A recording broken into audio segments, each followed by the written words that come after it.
Standard 9, Science 2.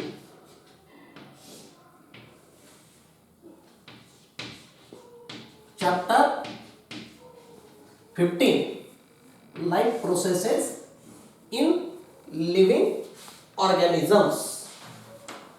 आणि आज त्याचं लेक्चर क्रमांक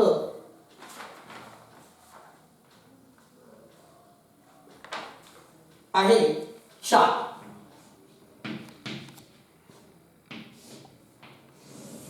आज आपल्याला पुढची लाईफ प्रोसेस डिस्कस करायची. ट्रान्सपोर्टेशन आणि एक्सक्रीशन ह्या 2 लाईफ प्रोसेसेस आपण कंप्लीट केलेल्या आहेत. आज लाईफ प्रोसेस क्रमांक 3, त्याचं नाव आहे कोऑर्डिनेशन. कोऑर्डिनेशन.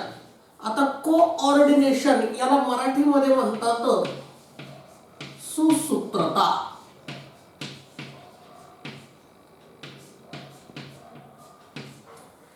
कोऑर्डिनेशन. आता कोऑर्डिनेशन काय आहे तर कोऑर्डिनेशन म्हणजे सुसूत्रता. समजा तुम्ही काय करता येतं, खेळ खेळतात, एखादा वैयक्तिक खेळ नाही, सांघिक खेळ खेळता येतं की तुमच्याकडं कबड्डी आहे, खो खो आहे किंवा क्रिकेट वगैरे अशा गोष्टी तुम्ही खेळता. तर अशा खेळताना काय असतं की तुम्ही एकापेक्षा जास्त खेळाडू एकाच वेळी खेळत असतात तो खेळ.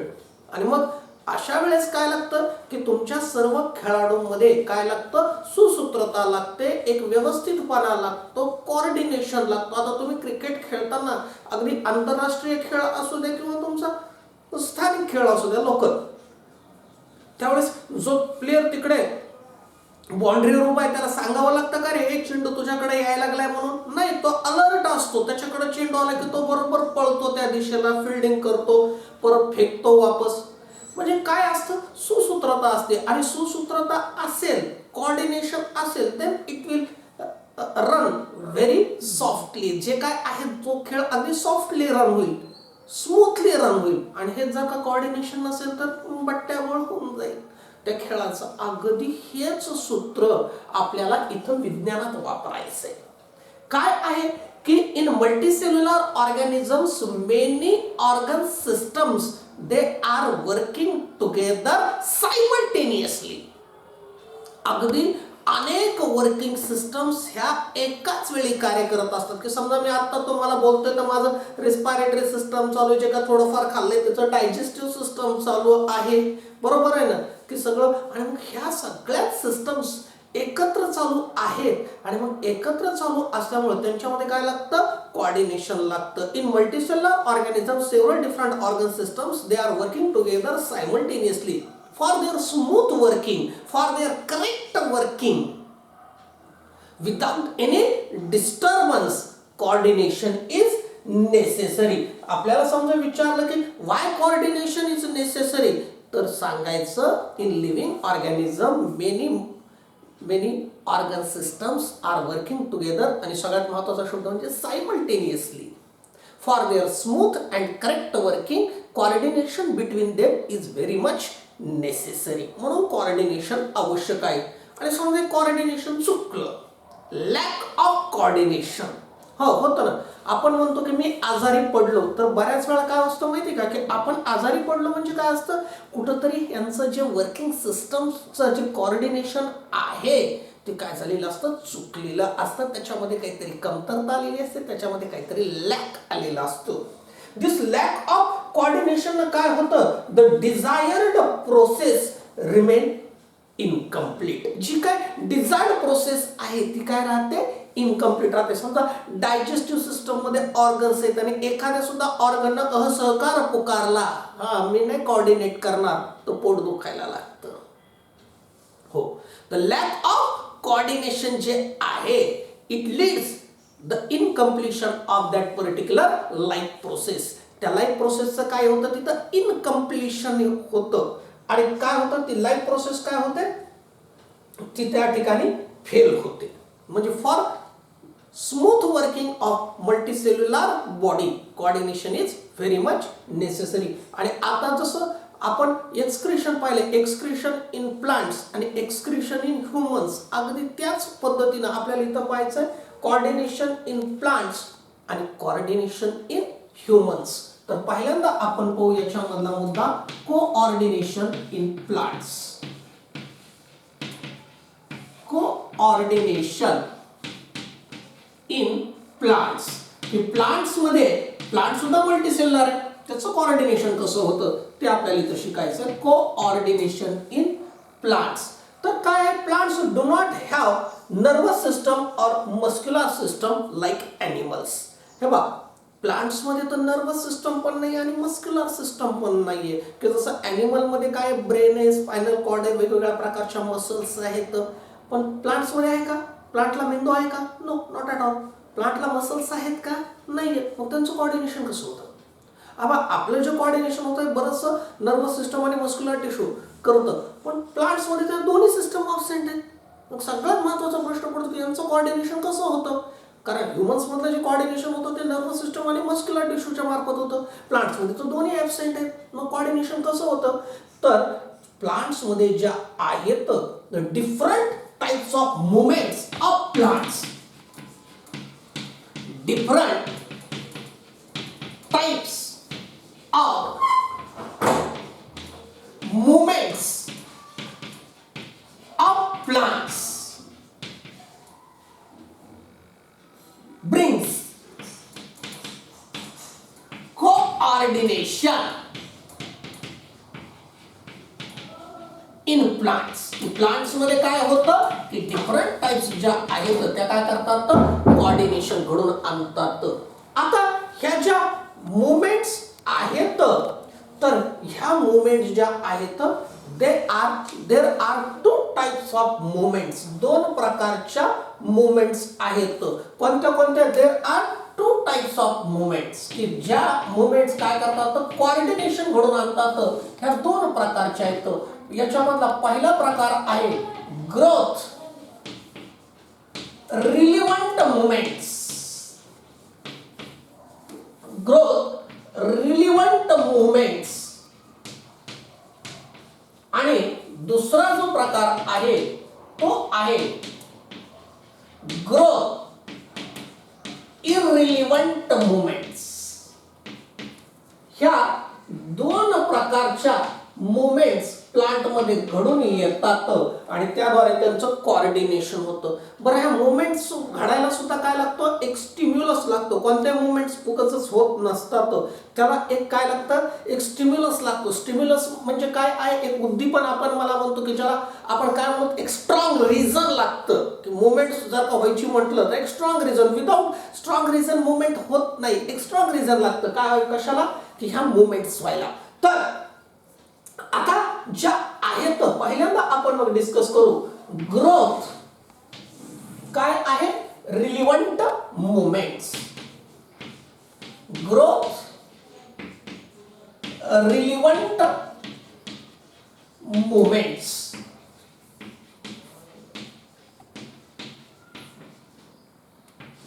आता कशाला म्हणायचं ग्रोथ रिलिव्हंट मुवमेंट्स? तर मुवमेंट और growth of any part of plant काय आहे, की याच्यामध्ये काय होतं की this movement brings growth of plant. Growth of plant.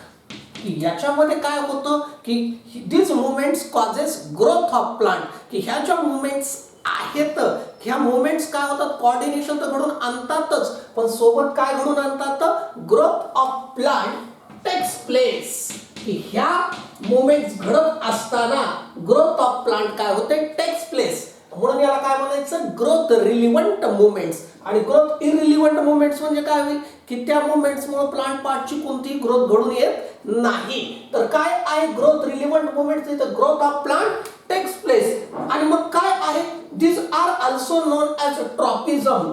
ह्या ग्रोथ रिलिव्हंट मुवमेंट्सला ट्रॉपिझम म्हणून सुद्धा एक नाव आहे, किंवा याला ट्रॉपिक मुवमेंट्स असं सुद्धा काय आहे, नाव आहे. आणि याच्यासाठी काय लागतो, ह्या मुवमेंट घडून येण्यासाठी एक्सटर्नल स्टिम्युलस इज नेसेसरी. एक एक्सटर्नल स्टिम्युलस काय लागतो, इज नेसेसरी, किंवा स्टिम्युलस लागतो, की कुठल्याचा एक्सटर्नल शब्द मी काढून टाकतो, एक स्टिम्युलस इज नेसेसरी. हा स्टिम्युलस कधी कधी काय असतो, इंटरनल सुद्धा असू शकतो, प्लांट बॉडीच्या आतमध्ये सुद्धा. तर लक्ष द्या काय आहे की आपल्याला विचारलं what is meant by growth relevant movements, तर आपण सांगायचं the movements in the plant parts which causes growth of plant as a response to stimulus, की त्याला काय आहे, एक स्टिम्युलसला रिस्पॉन्स म्हणून जी प्लांटची मुवमेंट होते, आणि ही मुवमेंट होत असतानाच ॲट द सेम टाइम प्लांटची काय होते, ग्रोथ पण होते. बघा मुवमेंट पण होते स्टिम्युलसला आणि ग्रोथ पण होते. पुढे मी तुम्हाला समजावून सांगणार आहे आता 1 मिनिटानंतर लगेच, की पूर्ण ते शिकवत असताना काय आहे. मग काय आहे याचं एक्झाम्पल सांगतो, कोणतं, किंवा shoot system of any plant. याच्या वाटल्यास पहिलं जे आहे एक्झाम्पल मध्ये पहिलं सांगतो, कोणतं, शूट सिस्टम. शूट सिस्टम म्हणजे ज्याला मी आपल्या साध्या भाषेमध्ये काय म्हणायचं, stem. Shoot system of any plant, any plant grows towards source of light, grows towards source of light. हो, कोणत्याही झाडाची जी शूट सिस्टम असते किंवा स्टेम असतं, it grows toward source of light. ते सोर्स ऑफ लाईट कडे काय होतं, वाढतं. This is called as phototropic movement. याला काय म्हणतात, फोटोट्रॉपिक मुवमेंट, किंवा याला मी फोटोट्रॉपिझम सुद्धा म्हणेल, किंवा याला फोटोट्रॉपिझम असं सुद्धा म्हणतात. तर बघा की काय आहे, त्याला तुम्ही प्रयोग करू शकता. तुम्ही काय करा, घरामध्ये खिडकीमध्ये किंवा तुमच्या गॅलरीच्या साईडनं वगैरे काय करायचं, कुंडी ठेवून द्यायची. तो आपल्या घरामध्ये ऑलमोस्ट असतात झाडं आपण लावलेले, ती खिडकीत ठेवून द्यायची ती कुंडी. तर आपल्याला असं लक्षात येईल की तो जे झाड वाढतं ना, तर त्या कुंडीच्या जिकडं प्रकाशाची दिशा आहे खिडकीच्या बाहेर तिकडं कलतं किंवा तिकडं बाहेर जातं त्याचं एखादं फांटा. कशामुळे असं होतं, कारण जी तो काय आहे, तिथं सोर्स ऑफ लाईट काय आहे, सोर्स ऑफ सनलाईट काय आहे, स्टिम्युलस आहे, एक्सटर्नल स्टिम्युलस आहे. आणि त्या स्टिम्युलसला रिस्पॉन्ड म्हणून काय करतात, प्लांट तिकडे कोऑर्डिनेट करून तिकडे जातात घेण्यासाठी. पण ते त्याच्यासोबतच त्याचं काय होतं, अगदी सेम टाइम त्याची ग्रोथ पण होते आणि काय होतं, मुवमेंट पण होते. म्हणून याला ग्रोथ रिलेव्हंट मुवमेंट म्हणायचं. आणि एक्झाम्पल पण झालं आपलं काय आहे, the shoot system or stem of any plant grows toward the source of light. इथं स्टिम्युलस काय आहे, सोर्स ऑफ लाईट आहे. आणि याला काय म्हणायचं, फोटोट्रॉपिक मुवमेंट म्हणायचं किंवा फोटोट्रॉपिझम म्हणायचं. आणि इथं काय होते, मुवमेंट पण होते आणि ग्रोथ पण होते, म्हणून याला काय म्हणायचं, ग्रोथ रिलेव्हंट मुवमेंट. आता दुसरं काय आहे की रूट सिस्टम. अजून एक एक्झाम्पल आपल्याला दिले, जसं शूट सिस्टम काय होते तिकडे, तसं रूट सिस्टम कुठं जाईल, तर root system grows towards source of water. काय आहे, सोर्स ऑफ वॉटर, की पूर्ण जे आहे की पाण्याच्या स्त्रोताकडे काय होईल, inside the soil, source of water कडे जाईल. मग हे जे आहे, ज्यावेळेस हे सोर्स ऑफ वॉटर कडे रूट्स ग्रोज होतात, बरोबर आहे की नाही. मातीच्या आतमध्ये कुठं ग्रो होतील, इनसाइड द सॉइल कुठं ग्रो होतील, the root system of any plant grows towards the source of water inside the soil. आणि this movement is called as hydrotropic movement किंवा हायड्रोट्रॉपिझम. याला काय म्हणतात, हायड्रोट्रॉपिझम किंवा हायड्रोट्रॉपिक मुवमेंट. आणि अजून एक काय आहे की सॉइलकडे जाते म्हणजे काय होते, ते ग्रॅव्हिटीच्या स्टिम्युलसला सुद्धा रिस्पॉन्स देते. ग्रॅव्हिटी जी खालच्या दिशेने आहे, म्हणून याला ग्रॅव्होट्रॉपिक मुवमेंट किंवा ग्रॅव्होट्रॉपिझम सुद्धा म्हणतात. म्हणजे दुसरं एक्झाम्पल काय म्हणता येईल की root system of plant grows inside the soil, towards source of water. This is called as hydrotropic movement or hydrotropism, and at the same time it goes downwards, ती खालच्या दिशेने जाते आहे, म्हणून it is also known as gravitropism किंवा gravitropic movement. बघा किती example दिले मी ग्रोथ रिलिव्हंट मुवमेंटचे. Number 1 phototropic movement of plants, particularly root system. त्याच्यानंतर रूट सिस्टमचं हायड्रोट्रॉपिक मुवमेंट्स. रूट सिस्टमचं काय आहे ग्रॅव्हिट्रॉपिक मुवमेंट. हे झाले इंटरनल स्टिम्युलस. आणि अजून एक तुम्हाला मुवमेंट इथं सांगितलेली आहे, ती आहे किमोट्रॉपिक मुवमेंट. किमोट्रॉपिक मुवमेंट ते तुम्हाला आकृतीसह समजावून सांगतो.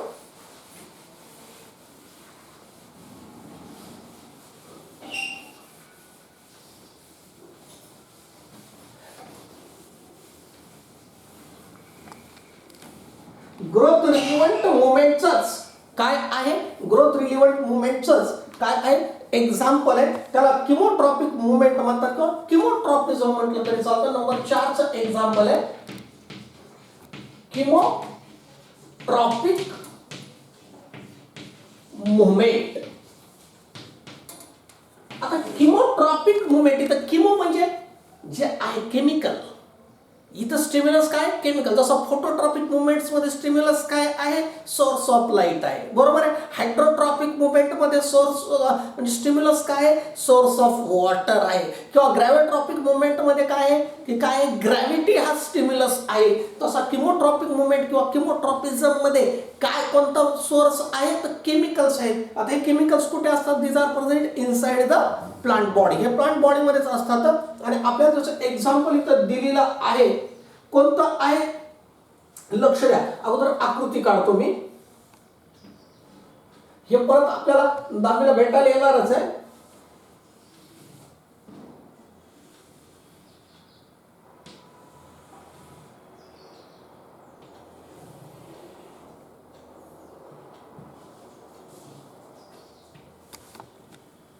लक्ष द्या, हा जो भाग आहे हे काय काढलेलं आहे मी, तर हे कार्पेल नावाचा काय आहे हा प्लांट चा जो फ्लावर आहे त्याचा female reproductive part of flower आहे. हा संबंध मी जे काढलेला आहे ही काय आहे तर हे पूर्ण कार्पेल आहे.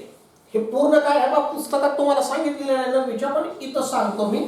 हा जो संपूर्ण भाग आहे हा काय female reproductive part of flower आहे, ज्याचं नाव आहे कार्पेल. ज्याचं नाव काय असतं कार्पेल. ह्या कार्पेल जे आहे या कार्पेलचे 3 भाग असतात, स्टिग्मा, स्टाईल आणि ओव्हरी. तर इथे काय आहे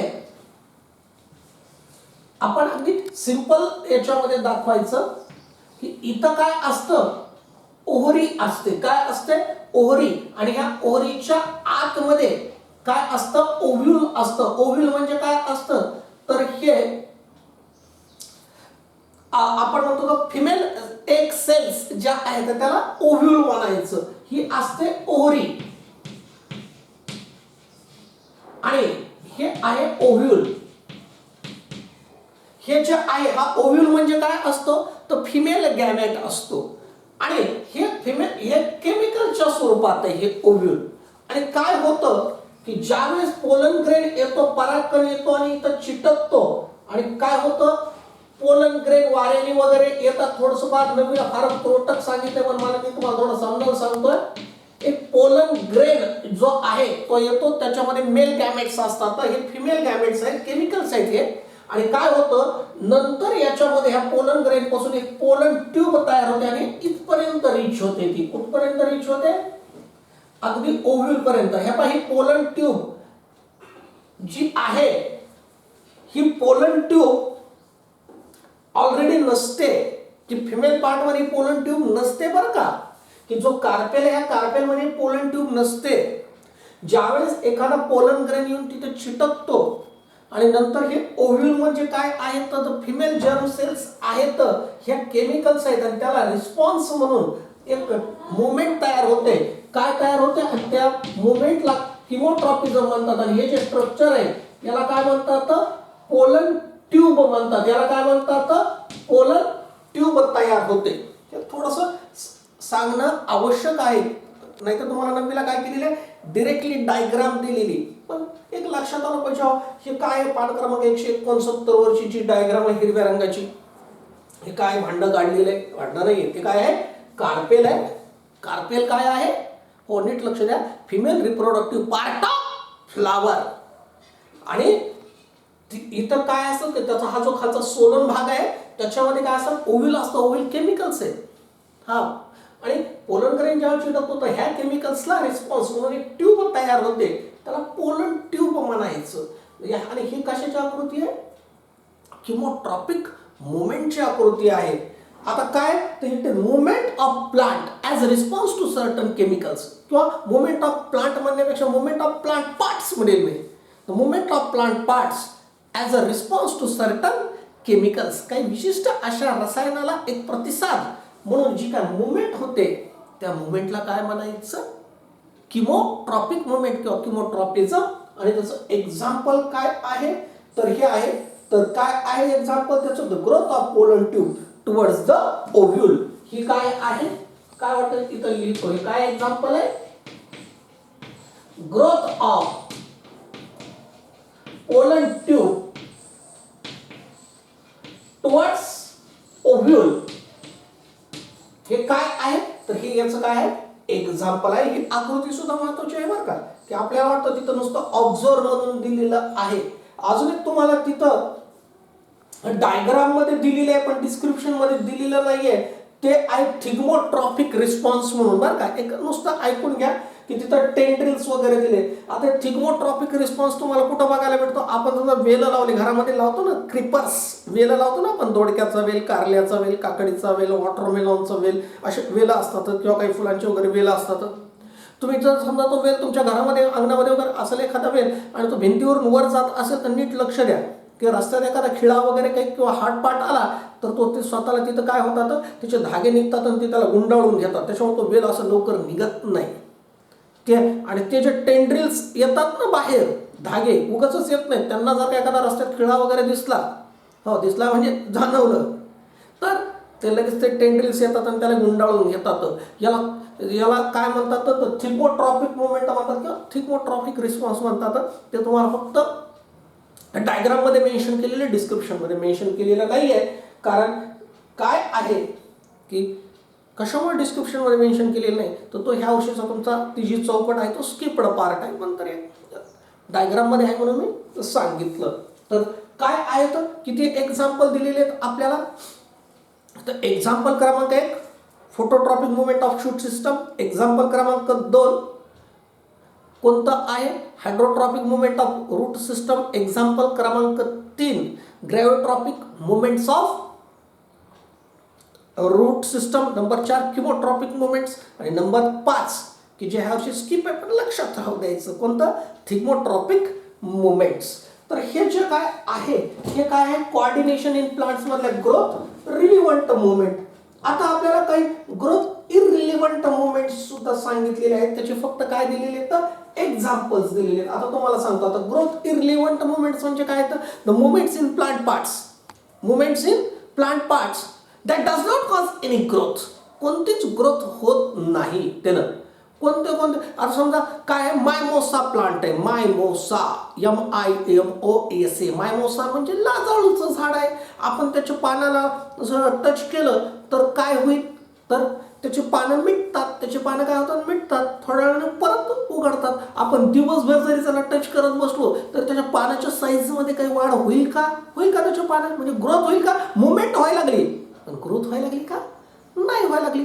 किंवा लोटस जे कमळ आहे काय आहे? It closes at night and opens during day time. तर असं एक अनादी वर्षापासून चाललेलं आहे. म्हणून काय त्याची साईज वाढायला लागली का? नाही, जेवढ्याला तेवढंच आहे की ते काय रात्री मिटायला लागले आणि दिवसा ओपन व्हायला लागले. बरोबर आहे. Lotus closes at night and opens during day time. पण असं रोज करायला लागले म्हणून त्याची वाढ व्हायला लागली का?